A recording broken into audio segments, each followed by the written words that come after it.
significava a Páscoa para o povo hebreu, para o povo judeu, né? E o que significa para nós nos dias de hoje, amém?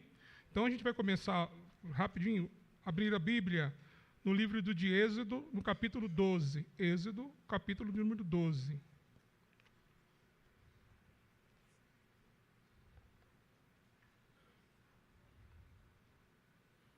É o segundo livro da Bíblia, né? O primeiro é Gênesis, a criação.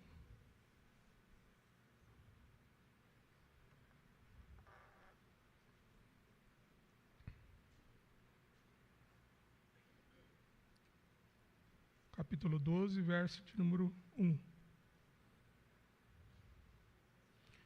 Quem não trouxe Bíblia pode acompanhar no telão da igreja. Seguida aí também de um feriado prolongado, né? Muitos aproveitam para viajar ali e ficar em comunhão com a família.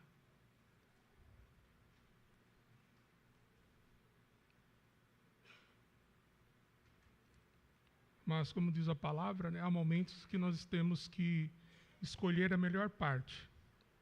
E a melhor parte é estar na casa do Senhor. A melhor parte é estar em comunhão e comungando a melhor fé, que é essa em Cristo Jesus. Deixa eu ler para vocês. Então o Senhor disse a Moisés e a Arão no Egito: de agora em diante, este mês será para vocês o primeiro ano. Anunciem a toda a comunidade de Israel que, no 10º dia deste mês, cada família escolherá um cordeiro ou cabrito para fazer um sacrifício, um animal para cada casa. A família que for pequena demais para comer um animal inteiro deverá compartilhá-lo com a outra família da vizinhança. O animal será dividido de acordo com o número de pessoas e a quantidade que cada um puder comer. O animal escolhido deverá ser um cordeiro ou um cabrito de 1 ano, sem defeito algum. Guardem bem o animal escolhido até a tarde do 14º dia do primeiro mês. Nesse dia, toda a comunidade de Israel sacrificará seu cordeiro ou cabrito ao anoitecer. Em seguida, tomarão um pouco de sangue e passarão nos batentes laterais, no alto das portas das casas, onde comerem o animal. Nesta mesma noite, assarão a carne no fogo e a comerão acompanhada de folhas verdes amargas e de pão sem fermento. Não comerão a carne crua nem cozida. O animal todo, incluindo a cabeça, as pernas e as vísceras, deverá ser assado no fogo. Não deixem sobras para a manhã seguinte. Queime o que não for consumido antes de amanhecer. Estas são as instruções para quando fizerem a refeição. Estejam vestidos para a viagem e sandália nos pés e cajado na mão. Façam a refeição apressadamente, pois é a Páscoa do Senhor. Amém? Curva a tua cabeça, por favor, vamos orar. Senhor Deus e Pai, nós queremos te pedir, Pai, nesta manhã, que tu continue, Pai, nos abençoando, continue falando conosco nesse lugar. Desperta em nós, Senhor, a vontade de te servir. Desperta em nós, Senhor, a vontade de estar na tua casa, ó Pai.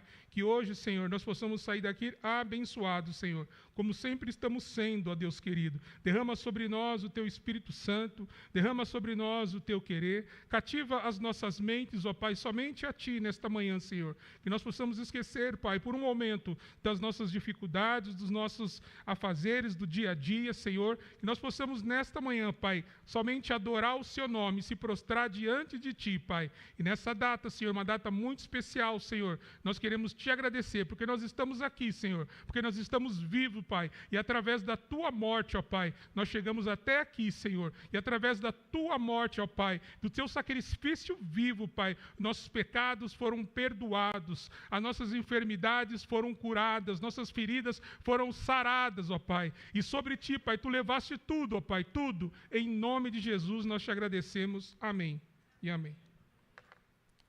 Então vamos lá. O texto que eu li aqui, ele simboliza a Páscoa para o povo hebreu. Vejam que no texto ele diz assim, que essa é a primeira Páscoa, Eles não haviam comido outro tipo de alimento comemorando a Páscoa. Então, o que é a Páscoa? Não sei se vocês vão lembrar, lá no livro de Gênesis, no capítulo 12 ou 13 do livro de Gênesis, quando Abrão ainda estava para sair, né, da casa da parentela dele e peregrinar no deserto, quando ele aceitou o pedido do Senhor para peregrinar no deserto, o que aconteceu? O Senhor falou que faria dele uma grande nação, mas também disse que o povo iria para o Egito, depois voltaria e seria escravo no Egito.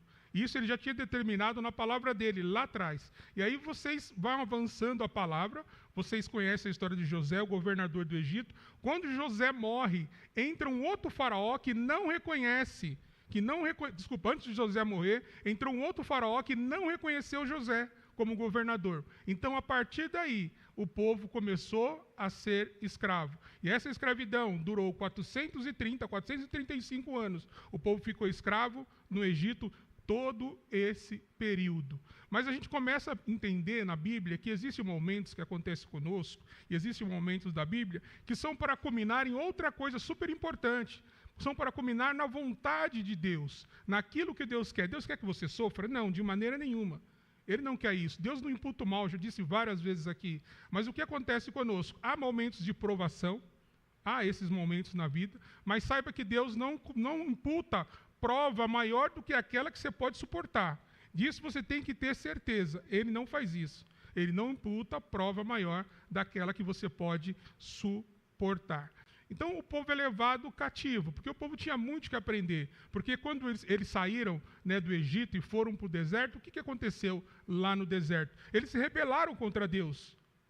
E uma caminhada que era para durar 40, 45 dias, acabou demorando 40 anos, porque eles ficavam andando em círculo, porque eles nunca concordavam e nunca queriam, sempre queriam mais e mais. A palavra diz que a roupa deles não gastava, a sandália não gastava, tudo não gastava. Isso é milagre de Deus sobre a vida deles. Mas eles não estavam felizes. Deus mandava o suprimento, né, para aquele dia, mandava o alimento para aquele dia, mas mesmo assim eles não estavam felizes. Quando Deus vai estabelecer um conserto na vida deles, através de Moisés, que Deus vai estabelecer, né, as tábuas, vai estabelecer os mandamentos ali nas tábuas da lei, o que acontece com ele? Quando Moisés sobe um monte para pegar essas tábuas e para pegar a instrução de Deus, o que eles fazem? Eles estão lá embaixo, revoltados, dizendo que Moisés estava demorando. Mas enquanto eles estavam lá embaixo, eles tinham comida, eles tinham alimento, eles tinham tudo. Mas eles estavam colocando o quê? Toda a perspectiva da vida deles na vida de Moisés. Moisés era só um condutor.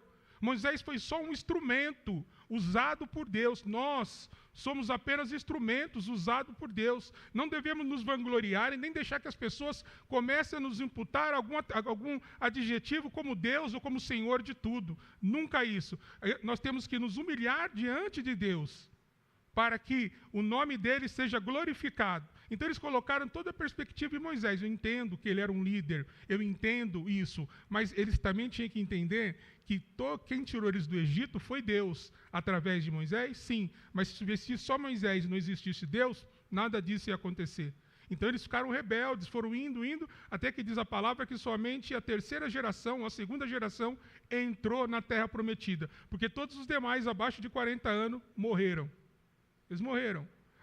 À exceção de Josué e Calebe, né? À exceção de Josué e Calebe, que eles foram povoar, né? Eles foram lá e conquistaram a terra prometida. Nesse período está tudo bem. Aí depois vai passando os períodos, eles estão escravos ali.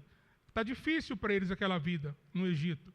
E Faraó maltrata eles de todos os jeitos, de todas as maneiras, forçando eles a serviços difíceis, serviços complicados, fazendo tudo o que não podia fazer com eles. Mas eles estão ali no Egito. Mas o que Deus determina para eles? Que uma hora Deus começa a ver o quê? O sofrimento deles.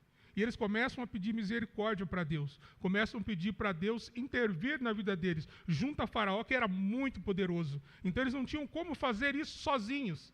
Lógico que eles têm o líder Moisés, né, ali com eles, aquela situação toda, né, Moisés foi criado no Egito, Moisés foi criado no palácio, Moisés era instruído em toda a sabedoria, em toda a ciência, mas Moisés também defendia o povo arduamente, tentava ajudar o povo, e uma vez Moisés viu um egípcio maltratando um hebreu, né? E aquilo foi demais para o coração dele. Então o que ele fez? Foi lá, matou o egípcio e enterrou na areia. E depois, quando todo mundo, ele percebeu que o faraó ia saber, ia matar ele, o que ele faz? Ele foge. Quando ele foge, a palavra fala que ele vai peregrinar. Nessa peregrinação, ele encontra Jetro, que é o sogro dele. E ali, vocês sabem a história, ele sobe até o monte e Deus mostra o fogo para ele, fala com ele naquele fogo da sarça ardente. É aí que ele volta para o Egito para conseguir libertar o povo. E Deus fala com ele: Moisés, volte ao Egito, porque o meu povo está pedindo, meu povo está sofrendo, então você vai ter que voltar lá. Então parece que o mesmo Deus que permitiu que eles chegassem à escravidão no Egito, é o mesmo Deus que está preparando alguém para tirar eles daquela situação. Então a gente tem que começar a entender isso. Deus não está preparando o homem A, ou a mulher B, C, D, ou eu, ou qualquer outra pessoa, para tirar você de uma situação do Egito, de uma situação de escravidão. O próprio Deus está tirando você. Nós sempre colocamos no coração, somos apenas instrumentos de Deus. Da mesma maneira que Deus me escolheu para estar aqui, Ele poderia ter escolhido você também. E há muitos que serão escolhidos para anunciar a palavra de Deus. É isso que a gente tem que ter no nosso coração, guardar conosco. Então toda honra, toda glória sempre creditada a Deus. Não importa o que aconteça, não importa o que venha acontecer nas nossas vidas. Quando nós acreditamos tudo a Deus, irmão, saiba de uma coisa: pode vir o deserto, pode vir a tempestade, pode vir o que vier, mas Deus sempre estará conosco. Em todos os momentos Ele vai nos ajudar, em todos os momentos Ele vai, talvez Ele não ajude da maneira como nós queremos, ou na proporção que nós estamos pedindo, mas certa uma coisa, Ele vai nos ajudar, da mesma maneira que Ele tirou o povo do Egito. Então o que acontece? Mataram o carneiro, fizeram tudo aquilo, ou o cabrito, passaram o sangue nos umbrais da porta, e veja que Ele dá as instruções de como fazer, não é de qualquer jeito, né? Tem que ser um carneiro novo, ele não pode ter mancha nenhuma, ele tem que ser perfeito, né? E ele diz ainda assim: se a sua família for pequena, você divide com outra família, mas ele diz assim, ó, em partes iguais. Veja como Deus, tudo ele é perfeito. Então vocês vão cozinhar aquele animal, mas pegar o sangue dele e passar no umbral da porta, né? Aspergir lá no umbral da porta. Por quê? Naquele dia, ele ia enviar o anjo da morte, e quando o anjo da morte passasse e visse a marca do cordeiro, visse a marca do sangue lá na porta, o anjo da morte passaria direto por essa casa. Então o que aconteceu? Todos os primogênitos do Egito morreram. Todos eles morreram. Mas o povo de Israel, o que aconteceu? O povo hebreu, não houve morte entre eles. Não houve morte. Até que Faraó resolveu verdadeiramente libertar o povo. Porque essa foi demais. Das 12 pragas que o Senhor enviou, essa de morrer os primogênitos foi demais para eles. Então eles resolveram libertar o povo. Outra questão que fica na nossa mente, né? Por que Faraó dizia que libertaria o povo em cada uma das pragas, mas ele não libertava? A palavra diz que Deus que mudava o coração dele. Quando ele decidia libertar, Deus mudava o coração dele. Para mudar, por quê? Deus queria ensinar para eles, porque eles eram os senhores do sol, da água, da terra, do mar, eles diziam que eram os senhores. Então Deus quis mostrar para eles que eles não têm domínio sobre nada, que o que eles pensavam era mera ilusão, que eles não tinham domínio. E às vezes nós estamos desse jeito, achando que temos domínio sobre alguma coisa, sobre alguma questão, mas nós não temos domínio nenhum. Todo domínio está nas mãos de Deus. Todo domínio que se refere à nossa vida, à nossa caminhada, o nosso bem-estar, está nas mãos de Deus. Quando assim cremos nele, quando assim buscamos a ele, está tudo na mão dele. Então ele mostrou para Faraó: Faraó, eu mando aqui. Eu mando. Eu criei céus e terra. Não foi você. Não foi os deuses do Egito. E a palavra diz assim que Deus não divide a glória dele com ninguém. Não adianta alguém tentar se gloriar diante de Deus, porque ele não divide glória. Parece uma coisa assim meio egoísta, né? Mas não é. É uma coisa da formação. É a mesma coisa, você cria os seus filhos, cria a tua casa, se faz sacrifícios, se mantém ali. Não é que você é o glorioso, mas toda a honra tem que ser dada a você. E não a mim, que não estou dentro da sua casa, que não ajudei você a criar o teu filho, que não ajudei você a fazer nada na tua casa. Nem mesmo levei o alimento, aí alguém vai dar glória a Deus por mim, pela tua casa. Não, está errado. Você formou a tua família, você criou a tua família. Então toda a glória tem que ser para você, para a sua família, e não para a minha. Eu criei a minha, eu formei a minha. Então a gente tem uma divisão. Deus criou os céus e terras. Então toda a glória tem que ser para Ele. Nos criou, toda a glória tem que ser para Ele. Então, para o povo, né, para o povo hebreu, então a Páscoa, o que é? Significa o quê? A saída do povo do Egito. Páscoa é pés, né, que significa passagem. É a saída do povo do Egito. Então, para eles, todos esses momentos, o 14º dia do mês de Nissan, ou Abib, que é o mês de abril, o calendário judaico começa no mês de abril. Nosso começa em janeiro, mas o calendário judaico é diferente, ele começa no mês de abril. Então, o mês Abib, o mês Nissan, ou o mês Abib, é o mês da primavera, então ali começa o calendário judaico. Então, todo 14º dia do mês de Nissan é comemorado a Páscoa. É uma festa para eles gloriosa, é uma festa para eles maravilhosa, porque eles não reconhecem que Jesus, né, o judeu hoje, ele não reconhece ainda. Eles falam que Jesus é um simples profeta que veio para fazer. Eles têm a lei deles na lei de Deus. E assim eles têm as 600 e poucas leis dele, os 600 e poucos segmentos que eles seguem daquela maneira. Mas quando Deus libertou eles do Egito, eles comemoraram a Páscoa. Daí em diante eles foram comemorando. Nos tempos de Davi, nos tempos do rei Davi, houve uma grande guerra entre Israel e Judá, e entre os povos estranhos. Então o que aconteceu com essa data? Por um momento, não deu para comemorar a Páscoa naquela data. Então, Davi, se reunindo com os demais, e os filhos dele comemoraram a Páscoa em outra data. Mas logo depois aconteceu isso, eles voltaram para a data original. Então, essa é a Páscoa para o povo hebreu, a saída do Egito. Essa libertação que Deus deu para eles. Então, é assim que eles fazem, é assim que eles comemoram, e não tem jeito. Não adianta você chegar e falar para eles, não, a Páscoa é agora, como nós, né, estamos no dia 20, a nossa Páscoa muda por causa de um calendário, mas nós estamos no dia 20, domingo de Páscoa. Não adianta chegar para eles. Eles comemoram no primeiro mês do ano, do calendário anual deles. Então, é fato. Quando alguém perguntar o que é a Páscoa, é a saída do povo do Egito. O hebreu comemora isso até hoje. Essa é uma data importantíssima para ele. Uma data onde as famílias se reúnem. E ele faz da mesma maneira. Eles matam o cordeiro, eles cozinham os pães asmos sem fermento, né? E ali eles comungam na mesma fé, ali do mesmo jeito, e continuam fazendo isso até hoje. Mas nós que estamos aqui, o sentido da Páscoa para nós tem outro sentido. É importante conhecer a história, mas o sentido da Páscoa para nós tem outro sentido completamente diferente, amém? Então vamos abrir as nossas Bíblias no livro de Marcos, no capítulo de número 16. Marcos, Evangelho de Marcos, capítulo de número 16.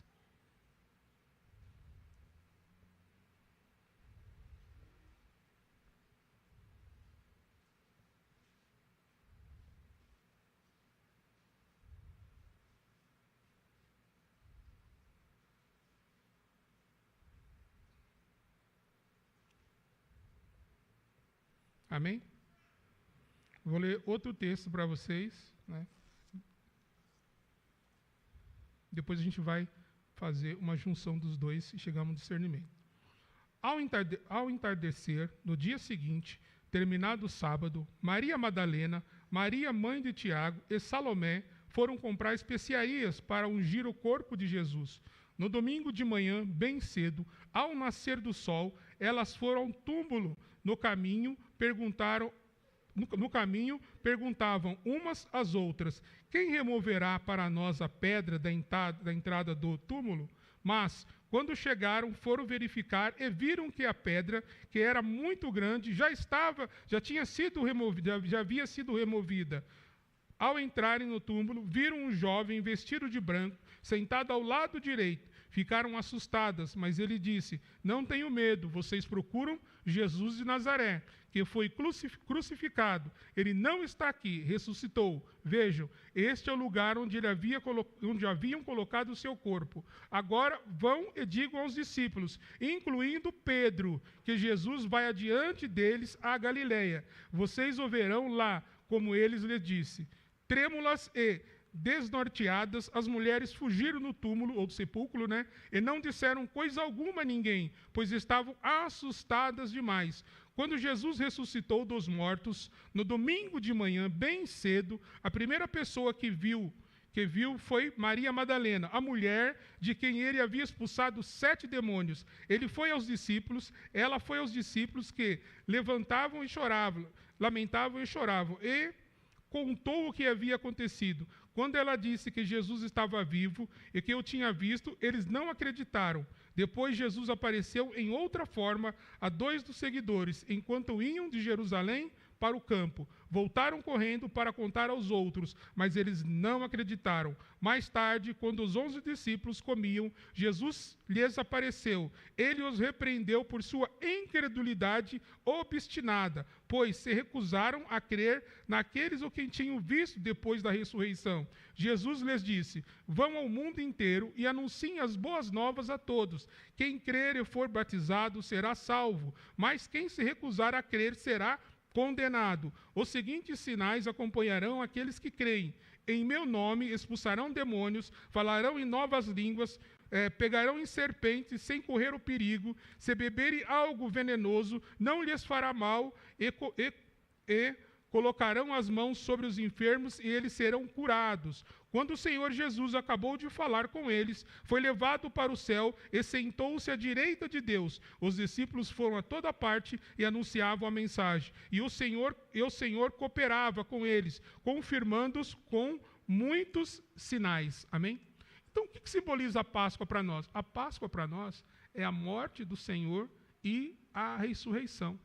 Repare que é uma entrada e uma saída. Lá no Egito, eles entraram como escravos e saíram por Deus. Aqui, para nós entramos neste mundo como pecadores, como escravos de Satanás, vamos dizer dessa maneira. Porque o mal já está imputado em nós. Desde o pecado original, o mal foi imputado em nós. Mas o que é Cristo? Com a morte de Cristo, com o nascimento, a crucificação de Cristo e a ressurreição, o que aconteceu conosco? Nós somos libertos de toda aquela carga mundana, fomos libertos de toda aquela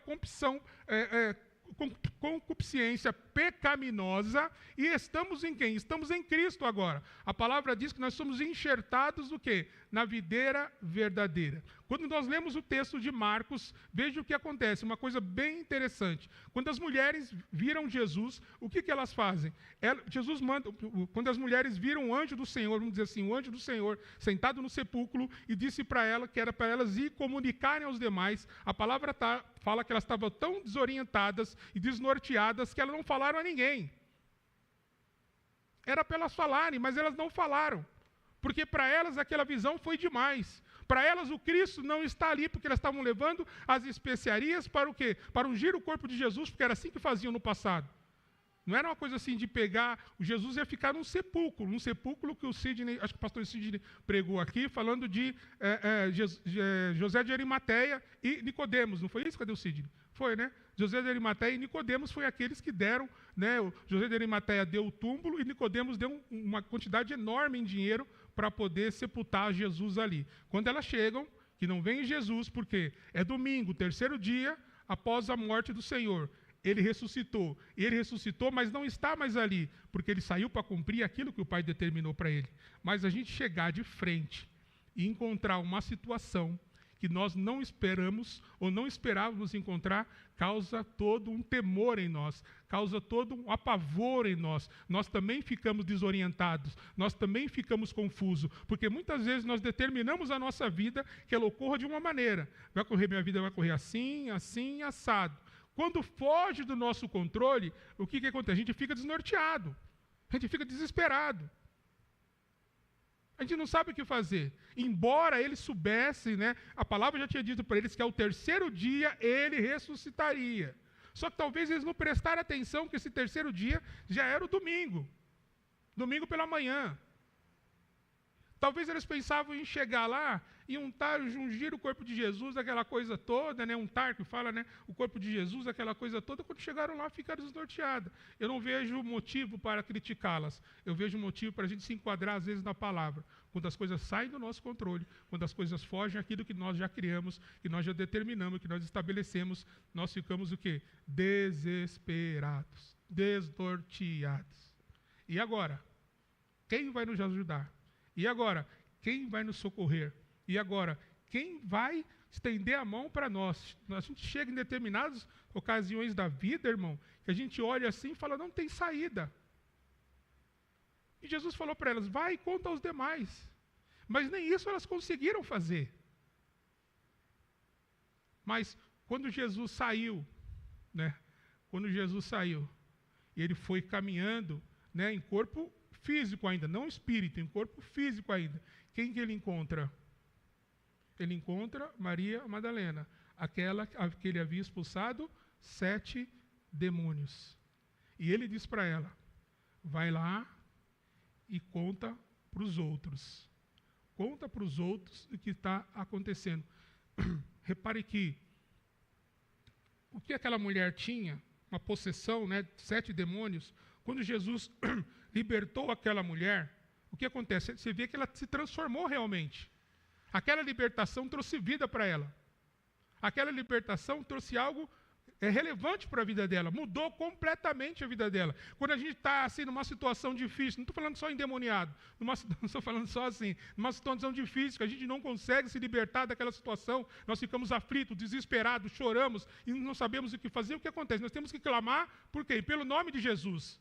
Clamar pelo nome de Jesus para que Ele nos liberte daquela situação. E verdadeiramente nós seremos livres, porque quando Ele nos liberta, verdadeiramente nós seremos livres. Foi o que aconteceu com esta mulher. Ela estava livre. Quando Jesus encontra com ela e pede para ela anunciar, ela vai fazer isso. Mas o que acontece quando ela vai falar? Ninguém acredita. Sabe o que é na nossa vida? É tipo assim. A situação piorou, ficou difícil por algum motivo, as fases da vida, aqui, as agruras da vida, né? Deixou a gente em uma situação bem difícil. O que acontece então? Quando nós acreditamos em Deus, que Ele começa a nos recuperar, e as pessoas que vêm não sabem de onde vem essa recuperação, pode ser de todo tipo, espiritual, material, pode ser de todo tipo. Né, na tua empresa, no teu emprego, qualquer coisa da sua vida, uma cura, as pessoas não entendem o que está acontecendo. Por quê? A situação, para você, gera uma situação de morte.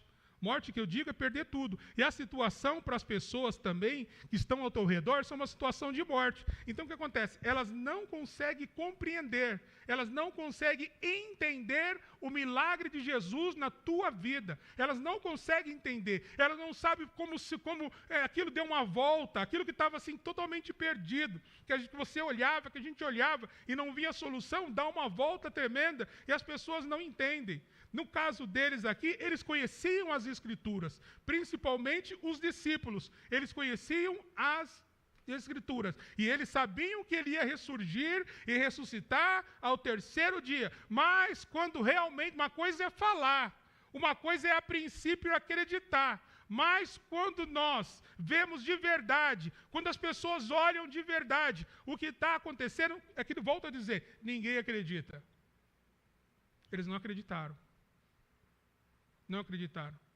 Jesus passou por 2 homens que vinham ao caminho, falou com eles, mas eles também ficaram em dúvida. E o que Jesus faz então? Chega até os discípulos dele e os repreende. Os repreende duramente, chamando eles de incrédulos. Vocês são incrédulos. Veja como as situações são diferentes. Lembra quando Jesus aparece andando sobre as águas? Pedro está no barco com os outros discípulos. Jesus aparece o quê? Andando sobre as águas. Está todo mundo ali no barco.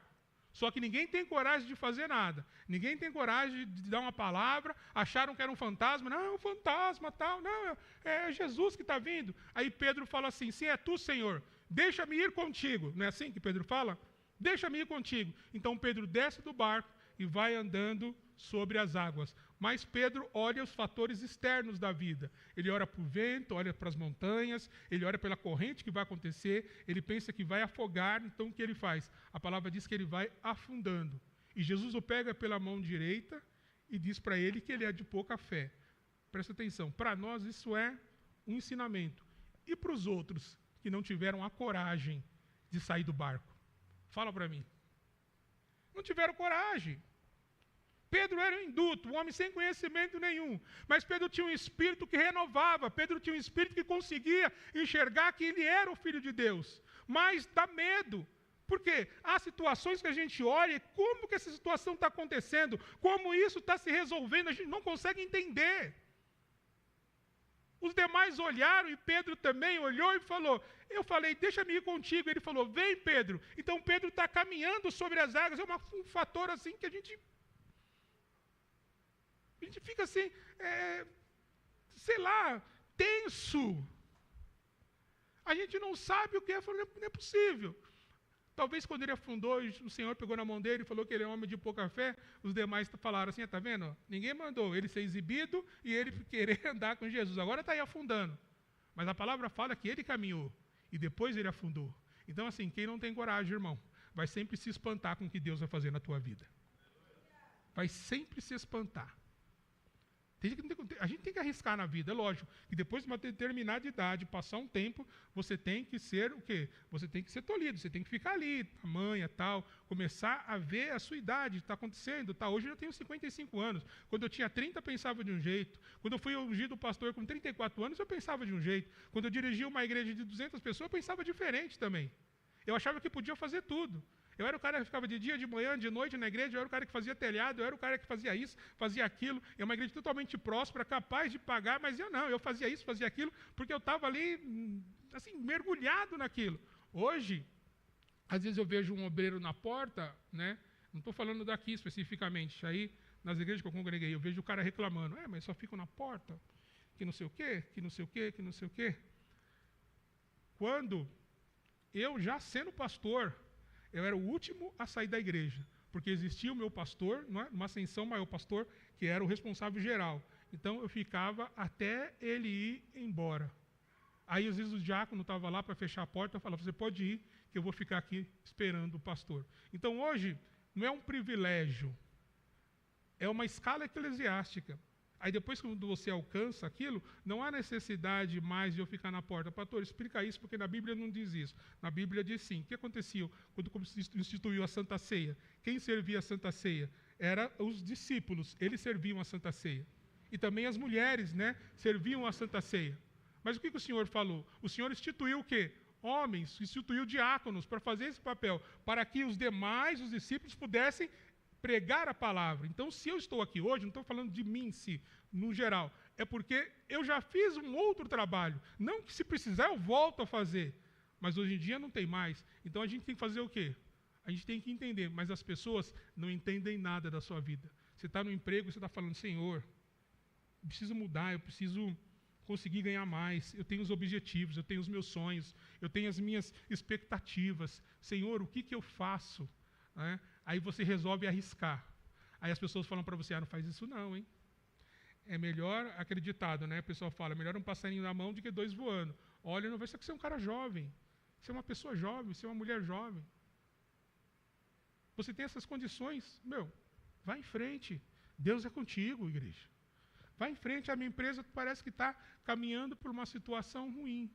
Mas se você pedir conselho para alguém que tem uma empresa diferente, que está diferente, o que acontece? Ele vai te dar uns conselhos, você busca também conselhos em auditores, em pessoas que entendem, e o que acontece? Se você resolver arriscar, Deus vai fazer você prosperar, porque além de tudo você é uma serva e um servo de Deus. Deus vai fazer você avançar, e as pessoas não vão entender.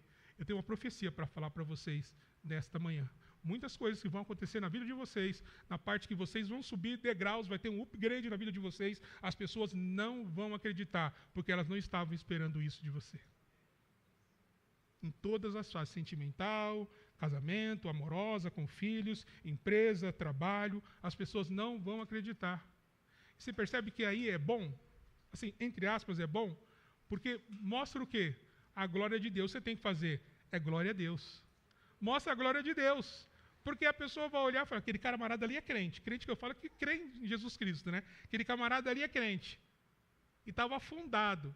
E outra vez eu tinha dito, por que esses crentes continuam orando? E onde diz assim, né? Onde está o teu Deus? As pessoas falam, né? Quando você está orando, eu falei, cadê seu Deus que não faz nada? Às vezes uma pessoa da família vem para a igreja e a casa dela está cheia de problemas para resolver. Né? E as coisas não se resolvem, aí a pessoa fica nervosa e fala, por que você fica na igreja todo dia? Por que você vai para a igreja domingo? Por que você vai na oração? Por que você vai adorar na quinta? Por que você vai ouvir a palavra da família se nossa casa continua do mesmo jeito? Não, irmão, não continua do mesmo jeito, há um trabalhar de Deus, e Ele está trabalhando porque as coisas não são mágicas, não, Deus não faz mágica. Deus pode curar alguém aqui instantaneamente? Pode curar, mas Deus não faz mágica. A cada um Deus tem um trabalhar de Deus. Saiba de uma coisa, que tudo que você está fazendo tem recompensa diante de Deus. Guarda isso no seu coração. Guarda isso na sua alma. Deus jamais vai colocar você numa situação que seja uma situação vã, que seja uma situação anátema, que não vale nada. Deus jamais vai fazer isso com você, irmão. Ele jamais vai fazer isso com você. Porque Ele é o Senhor das nossas vidas. É aquele que tem um domínio sobre todas as coisas, sobre todas as situações. Então agora nós estamos num período o quê? Um período pascual. Um período de Páscoa. E por que a nossa Páscoa é comemorada dessa maneira? Porque tem um concílio, né, antigo lá, do cristianismo, né? Depois de Cristo, lá, acho que 350 anos depois de Cristo que existia, que eles falaram o seguinte, na primeira lua, né, que acontecer naquele período que eles chamam, é um período onde o hemisfério norte e o hemisfério sul, né, a mesma luz e a mesma noite se refere no hemisfério norte e no hemisfério sul, na linha do Equador, né, que eles falam. Quando aquele período se encontra, quando a lua, aquela primeira lua que acontecer ali, é o domingo de Páscoa. É o domingo de Páscoa. Aquela primeira lua nova que aparecer é o domingo de Páscoa. Ele acontece o quê? Na primavera e no outono. Então nós estamos em que época do ano?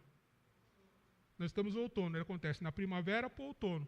Esse fenômeno só acontece duas vezes, quando o hemisfério norte e o hemisfério sul têm a mesma luz e a mesma noite, mesma claridade. Então, o que acontece? Nós estamos no outono. Então, por isso se estabelece depois da primeira lua, se estabelece o domingo de Páscoa. É assim que nós estamos hoje. Repare que em toda essa explicação, talvez mal feita, mas é assim, o que acontece? Há sempre o quê? Um trabalhar de Deus.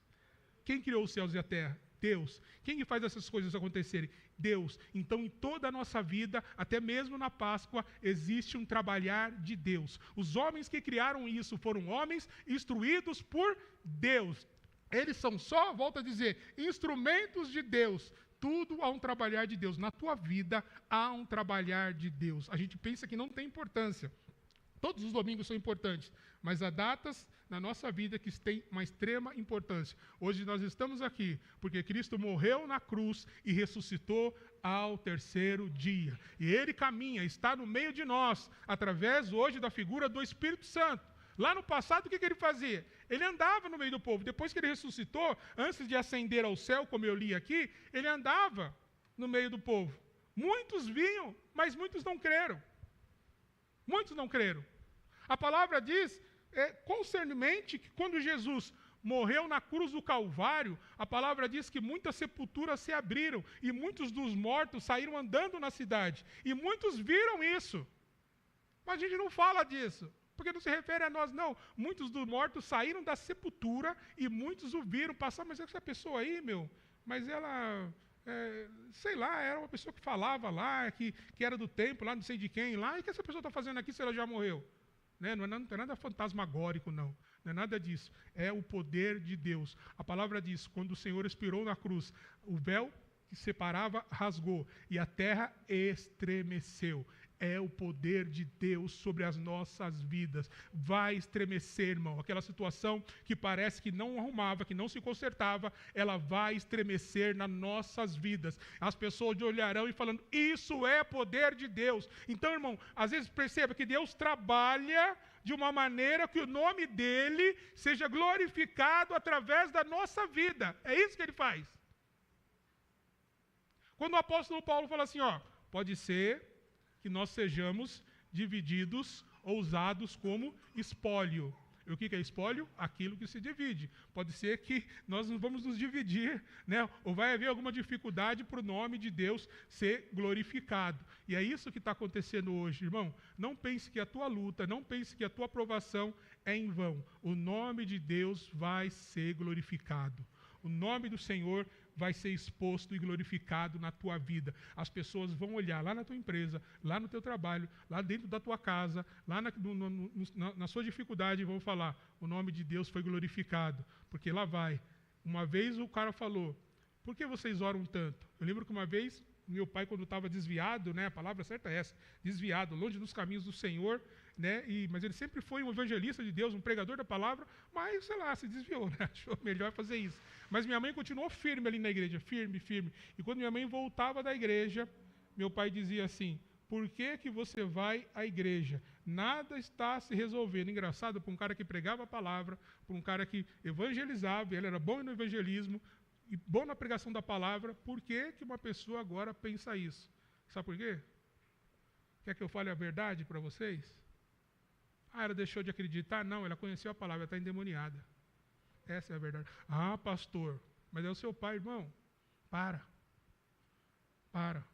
Satanás entrou no coração de Pedro, do lado de Jesus. Pedro falou assim, você não vai morrer, eu vou contigo até a morte. O que está determinado na palavra? É que ele morreria e ressuscitaria até o terceiro dia. Como alguém diz que ele não vai morrer? Só se estiver endemoniado. E o Senhor falou, para trás de mim, Satanás. Falou para quem? Para Pedro. Pedro era o Satanás? Não, aquilo que estava nele. Tem que tomar cuidado com isso. Tem que tomar muito cuidado com essas coisas. Saber discernir o mal do bem. Saber discernir aquelas pessoas que estão andando ao teu lado, que não estão fazendo você enxergar que Cristo morreu na cruz, ressuscitou até o terceiro dia. Aquelas pessoas que estão do teu lado, que não acreditam em Deus, que não acreditam nisso, que não acreditam no milagre, que não acreditam naquilo. Irmão, descarta essas pessoas. Descarta do teu lado, porque elas vão fomentar nos seus ouvidos, vai ser como o apóstolo diz, serão como comichões dentro dos seus ouvidos, e você não vai entender nada. Vão contar o quê? Fábulas, a palavra diz, vão contar fábulas para você, e você não vai entender nada. Sabe o primeiro passo? Olha, eu dizia para a pastora Paula hoje, a gente tem que dar valor para as pessoas que estão caminhando conosco, e para as pessoas que um dia fizeram parte da nossa vida de uma forma relevante, porque aquelas que só se ajuntaram, aquelas que só quiseram trazer confusão, aquelas que enganaram, irmão, nem lembra delas. Ah, pastor, mas isso não é uma coisa de cristão. Ora, ela teve a oportunidade de andar com você, ela teve a oportunidade de estar ao teu lado. Não significa que você deve odiá-la, significa que você pode amar, mas a gente pode também amar à distância. Quando a palavra diz assim, para a gente não amaldiçoar. Aquele que nos amaldiçoa é para a gente abençoar. Com orações. Fala, não, Senhor, abençoa aquela pessoa, tal, ela fez isso comigo, fez aquilo comigo, mas eu quero que você abençoe ela. Do mesmo jeito que você está cuidando de mim, cuida dela um dia, mas você não precisa andar com ela, porque precisa de um período de libertação.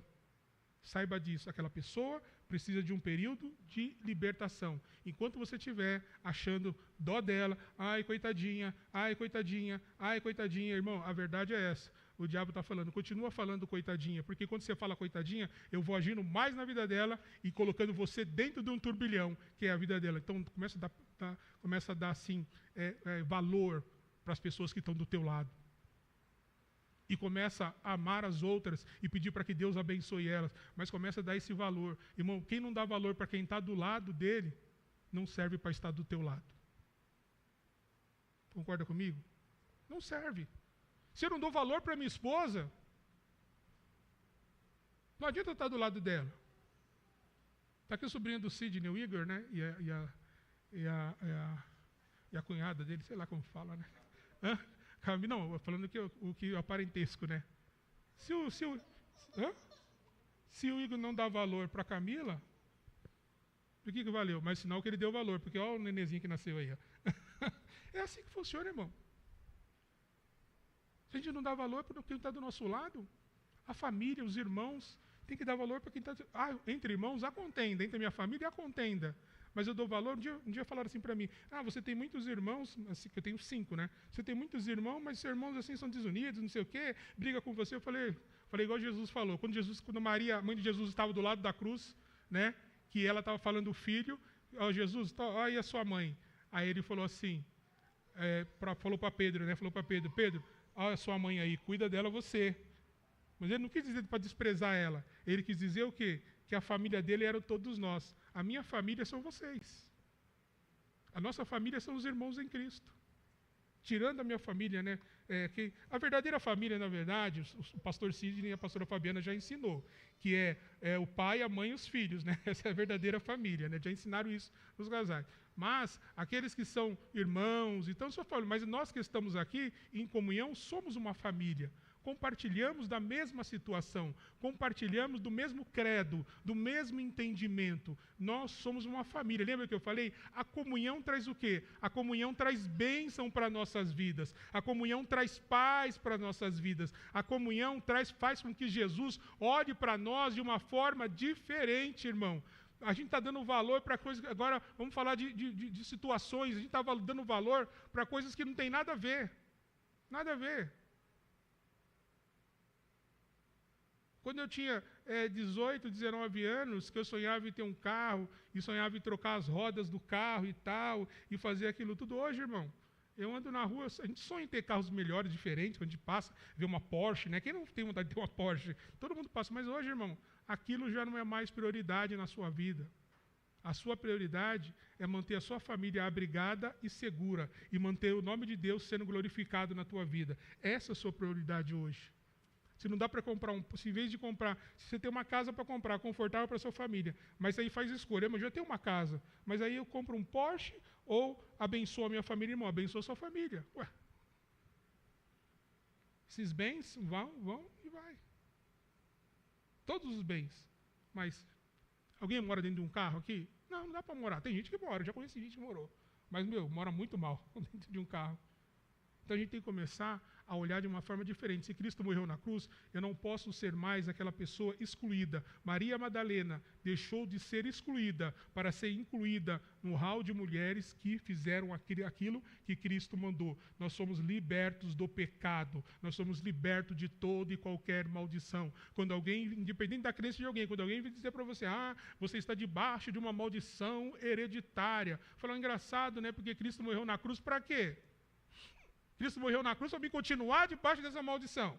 Cristo morreu na cruz para me continuar debaixo desse jeito. Cristo morreu na cruz para continuar. Existem situações genéticas. Isso existe. Uma família que as pessoas têm problema de coração, a outra deve fazer o quê? A outra deve fazer uns exames para poder saber. Isso é uma situação. Agora dizer que as coisas não estão acontecendo porque você está debaixo de uma maldição, irmão, então Cristo morreu na cruz sem razão nenhuma. Vocês não estão debaixo de maldição nenhuma. Vocês estão debaixo da mão e da graça de Deus. Nós estamos debaixo da mão potente e poderosa de Deus, da graça de Deus. Nós estamos debaixo disso. O sacrifício da cruz é a nossa Páscoa. O renascimento é a nossa Páscoa. A ressurreição é a nossa Páscoa. Eu queria que você abre para mim 1 Coríntios, capítulo 15, 20. Primeira carta aos Coríntios, capítulo 15, versos 20.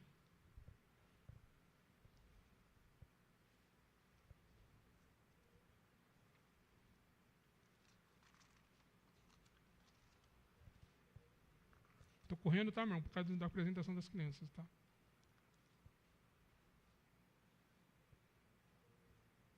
(15 e 20). Olha o que diz o texto.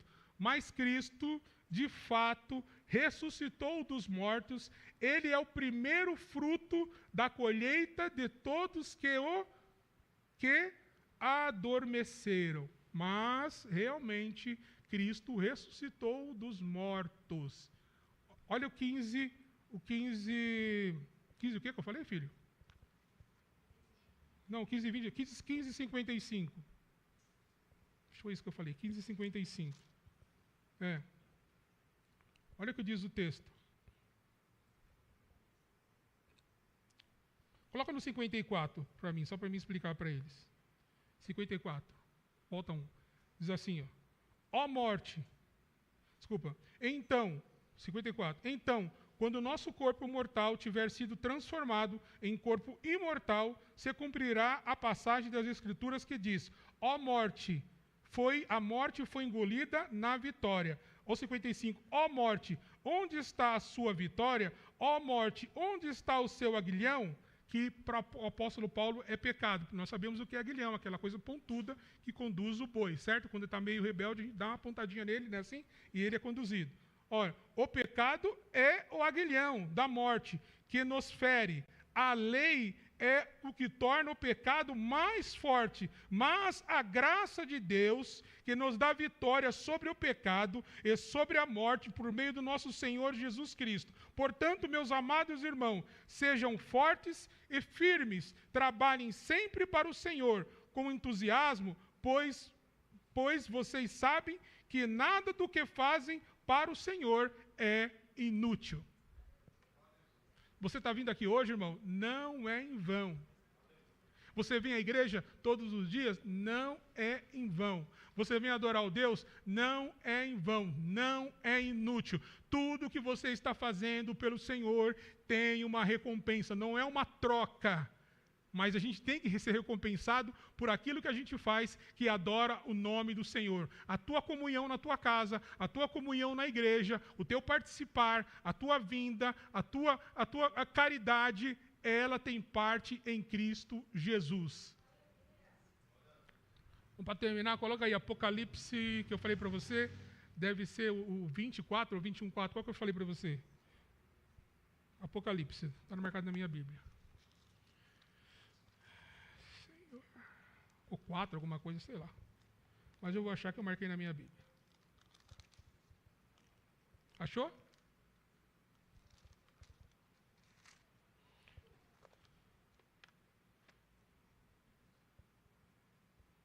Se achou, diga que sim, senão eu procuro aqui.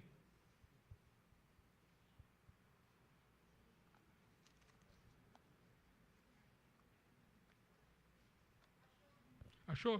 21:4, né? Isso aí. Olha o que diz Apocalipse 21:4. E ele enxugará dos seus olhos toda lágrima, e não haverá mais morte, nem tristeza, nem choro, nem dor. Todas essas coisas passaram para sempre. O leve e momentâneo sofrimento que você pode estar passando hoje, ele vai acabar da tua vida para sempre. Porque é hoje dia do Páscoa para nós. Páscoa para nós é ressurreição. Páscoa para nós é o nascimento. Páscoa para nós é o reiniciar de toda uma situação que vai nos trazer fruto.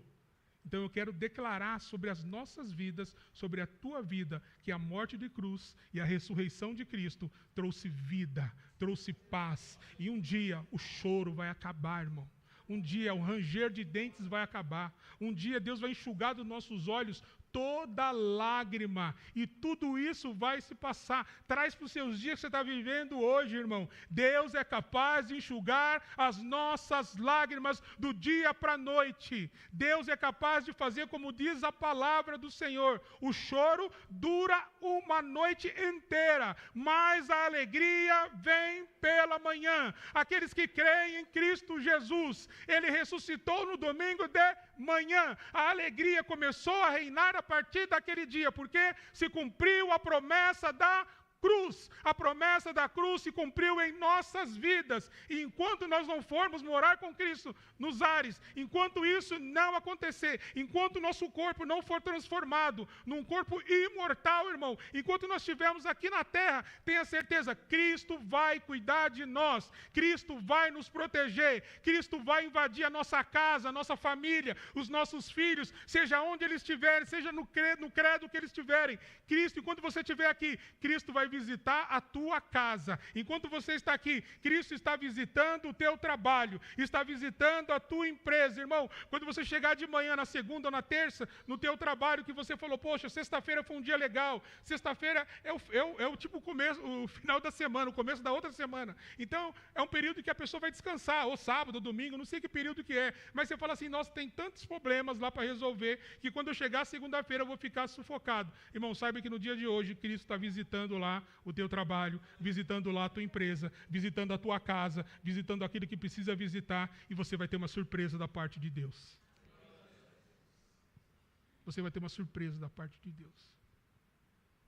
Às vezes eu saio sexta-feira do trabalho, tem muitas responsabilidades, com comissão, né, aquela coisa toda. Saio do trabalho sexta-feira e falo, meu Deus, na segunda-feira tem que fazer uma ata, né, Nicole? A ata é bom de fazer, né? Tem que fazer uma ata, na segunda-feira tem que fazer uma pauta, na segunda-feira tem que mexer no sistema, meu Deus, o que eu faço? Eu esqueço daquilo que eu prego. Aí quando eu chego na segunda-feira, irmão, parece que a mente dá um boom assim, e tudo que parecia muito difícil, ou tudo que parecia impossível de se realizar naquele dia, se realiza tudo e você sai de lá cantando o hino da vitória. Aleluia. Tudo que parece impossível de se realizar, tudo que demora de se realizar, irmão, você vai sair cantando o hino da vitória. Você vai sair cantando o hino da vitória. Coloca isso em sua mente, coloca isso em sua cabeça. Irmão, tudo que é impossível para você, mas para Deus não existe nada impossível. Eu tenho mais algo da parte de Deus para falar para você. Está chegando uma mudança na tua vida. Pastor, mas está chegando, presta atenção, está chegando uma mudança na tua vida. E o nome de Deus vai ser glorificado. E o Senhor diz para mim, abre a tua boca e glorifica o nome de Deus, porque vai ser algo que você não espera, algo que você talvez esperasse e achava que era impossível, vai começar a acontecer. No âmbito familiar, no âmbito particular, no âmbito da tua vida secular, uma mudança vai começar a acontecer. E você glorifica a Deus, porque é Ele que está no controle da tua vida, amém? É Ele que está no controle. Então, hoje você sabe, a Páscoa, para o hebreu, né, o israelita ou o judeu, já expliquei isso, era hebreu, mudou para israelita e depois para judeu. Né? A Páscoa, eles continuam sendo o mesmo povo. Para eles é o quê? A saída do povo do Egito, a libertação das mãos de Faraó. Para nós, é como diz Paulo, é a libertação do pecado. É a libertação do que nós estávamos sob os aguilhões do pecado, sob os aguilhões e sobre a mão de Satanás. Satanás governava a minha vida. Pelas coisas que eu fazia, pelos atos que eu tinha, Satanás governava a minha vida, porque eu não andava nos caminhos de Deus. Eu bebia, fumava, andava por aí, eu estava no para Deus, eu estava no lamaçal do pecado.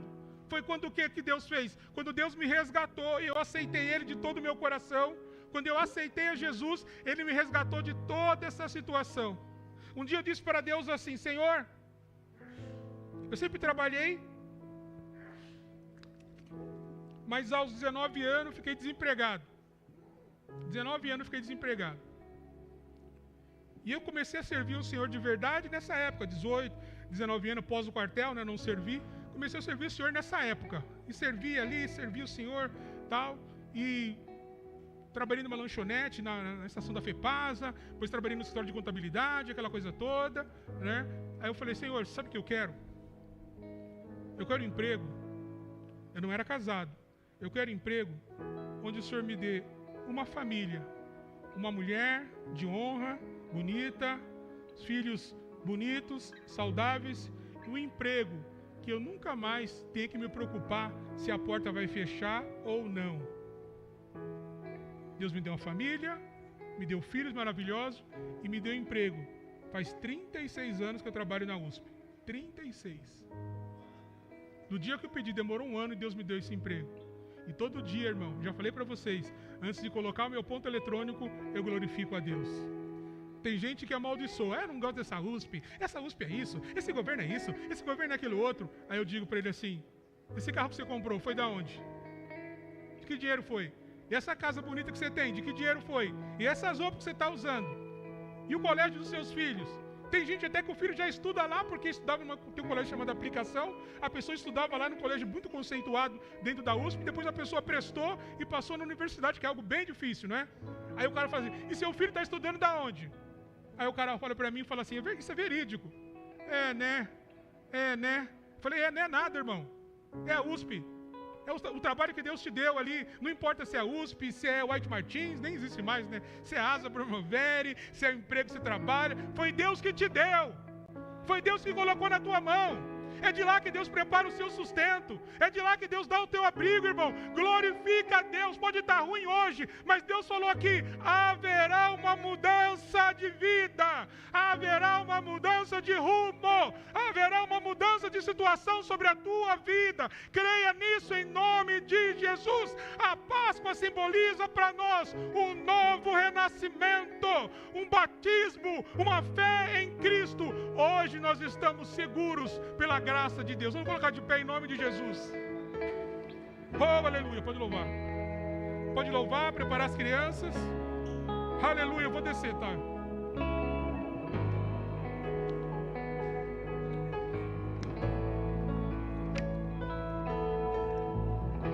Um plano pra salvar, um pacto pra selar, silêncio no céu, resgate e salvação, encheu seu coração, ele nem hesitou.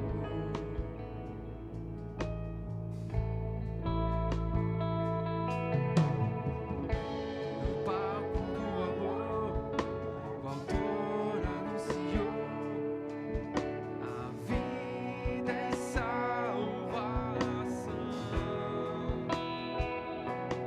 Tudo que ele fez foi obedecer o plano que Deus escreveu.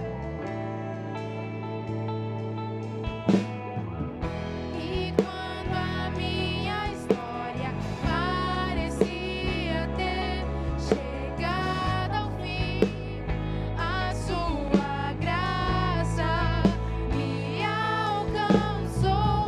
E quando tudo parecia estar perdido naquela cruz, o seu sangue me libertou.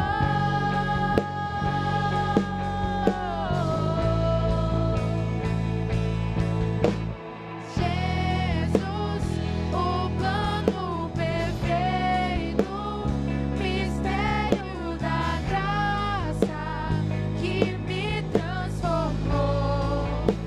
E o seu nome é Jesus, nome sobre todos, veio pra salvar, ele me salvou.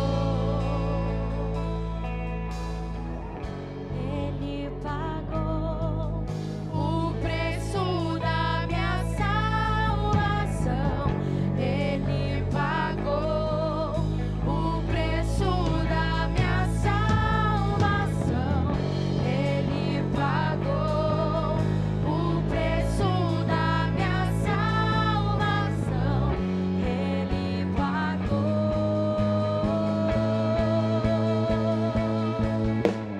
Jesus, o plano perfeito, mistério da graça que me transformou.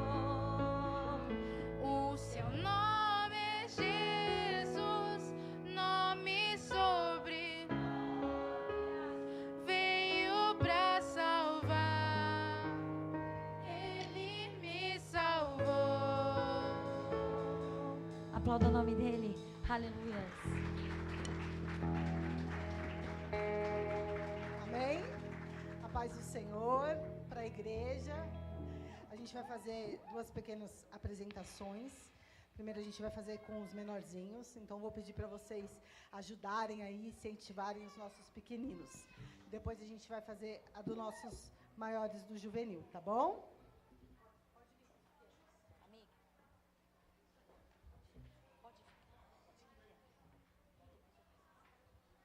pessoal, pode sentar, por favor.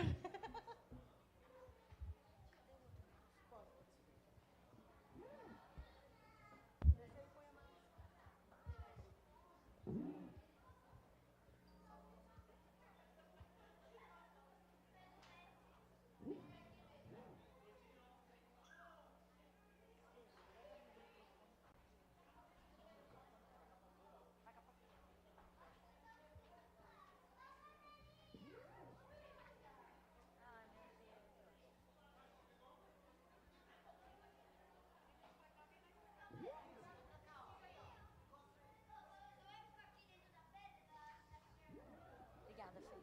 Vamos ficar tudo juntinho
aqui, ó.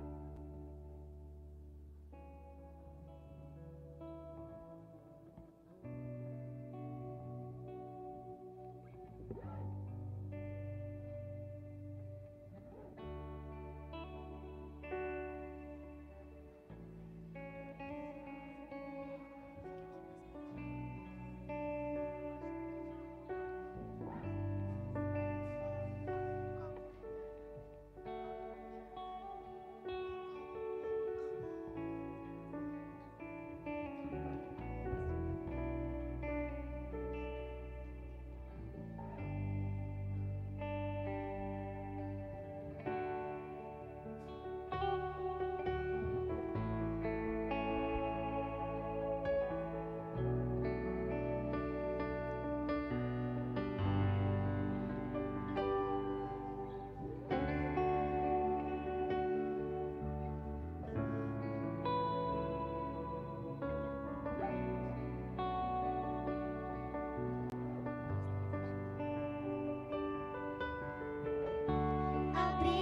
deparei com Maria Madalena, chorando junto ao túmulo do rei.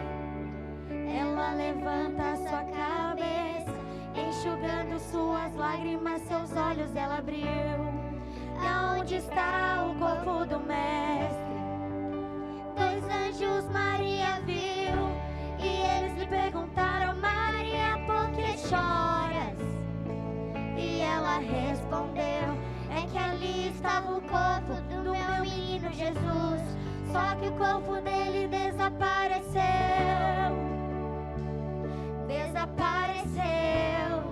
O corpo dele não está mais lá.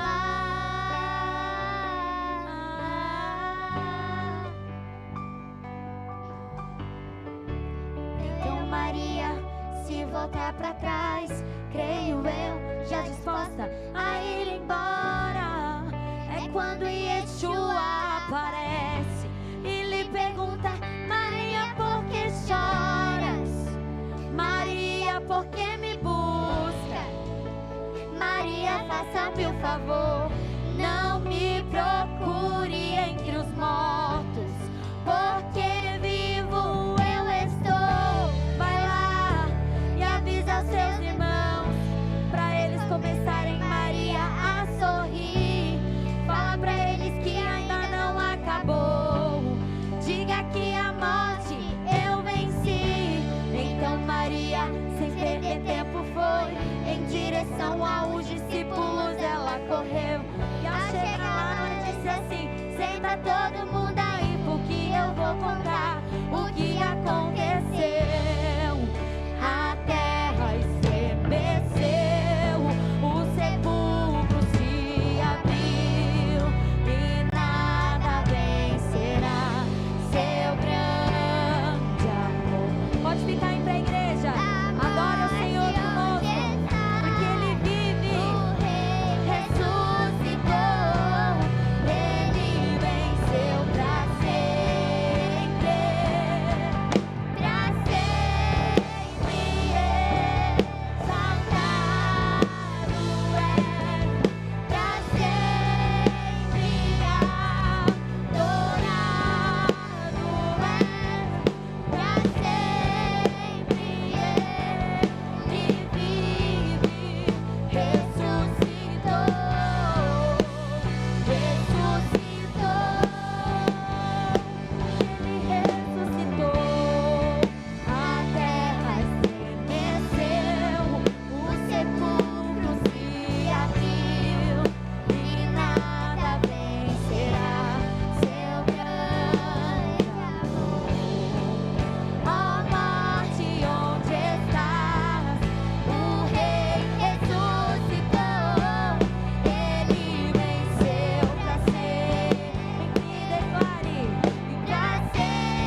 exaltado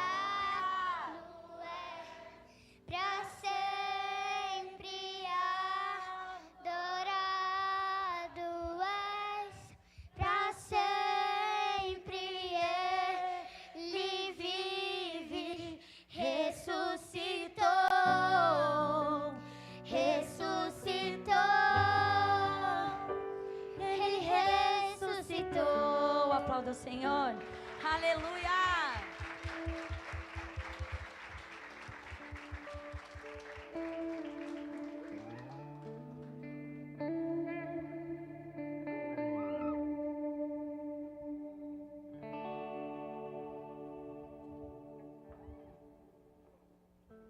Bem, esse daqui é um pouquinho da apresentação, né? A gente quis passar uma mensagem daquilo que a gente vem instruindo e ensinando eles, né?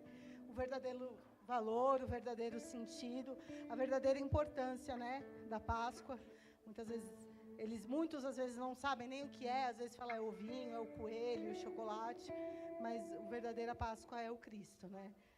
Quero agradecer também a família da irmã Joana, da Joyce ali, que todo ano também ajuda. Falar que vai ter uma lembrancinha ali para as crianças no final, para eles fazerem a filinha ali para receber a lembrancinha deles. E aí junto tem tipo um porta-moedinha e lá dentro tem a ceinha e o significado real da Páscoa, que a gente procura todo ano dar para as crianças, que vocês possam compartilhar, conversar e instruir, ensinar para eles também, né, afirmar para eles o verdadeiro sentido do dia de hoje. Amém? E eu também queria passar um recado muito importante. Dá para colocar aí, Andrezinho? A gente vai fazer uma terça-feira. Ai, pode ser, tá, por favor. É que eu não estou acostumada a ficar aqui em cima, eu esqueço de pedir para sentarem.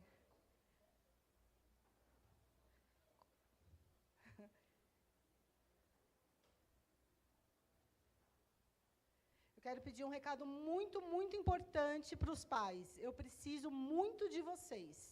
A gente quer fazer uma terça-feira. Na terça-feira, dia 6/5, a gente quer fazer uma oração. A gente sempre faz as terças de orações. Mas essa terça-feira a gente quer trazer todas as crianças e os papais, para a gente estar intercedendo por esses pequeninos. Então, eu peço para vocês, marca na agenda. Se precisar sair um pouquinho mais cedo, saia um pouquinho mais cedo. Façam um esforço, mas venham com os seus pequeninos para a gente estar orando, para a gente estar intercedendo pela vida deles. Né? Nós pais, nós como líderes aqui na igreja. Então, eu vou pedir para vocês, nessa terça-feira, dia 6/5, em especial, tragam os seus pequenos. Amém? Deus abençoe todos vocês.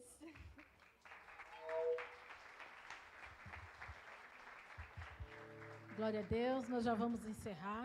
Gostaria que você ficasse de pé. Os cultos continuam no horário normal, terça 20. Nossa, que bonito. Estudo bíblico dos jovens. Vai ser semana que vem? Próximo domingo, que lindo. Amém. Então, estudo bíblico com os jovens no próximo domingo. Amém? Glória a Deus. Quinta-feira, às 20 horas.